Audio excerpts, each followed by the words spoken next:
en un llibre que es diu Els 7 hàbits de la gent altament efectiva. I és una matriu dividida en 2 eixos que expliquen les tasques que fem cada dia importants, les no importants, les urgents i les no urgents. I a partir d'aquí divideix les tasques en 4.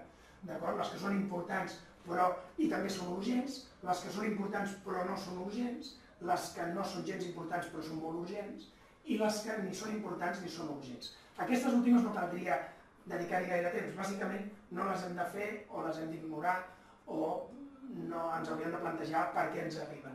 Però a partir d'aquí tenim tres tipus de tasques que sí que hem de planificar. En el primer costat tenim les tasques del nivell 1, que són les importants i les urgents. Podria ser, per exemple, una trucada d'un client que vol parlar exclusivament amb tu. Això s'ha d'atendre, no tens cap altra possibilitat que atendre-la.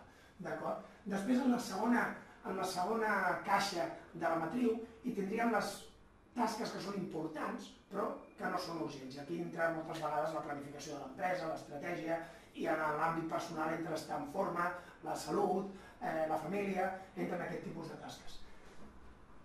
En tercer lloc tenim la caixa número 3, que serien aquelles tasques que no són importants però que són molt urgents, que són el nostre dia a dia. Habitualment el problema que tenim és que aquestes tasques ens roben temps i no ens permeten de fer la tasca més important de totes, que són les importants i no urgents, l'estratègia, la família. I per tant el que hauríem d'aconseguir és sistematitzar, automatitzar les tasques de la caixa 3 per així poder planificar temps per fer les tasques importants però no urgents.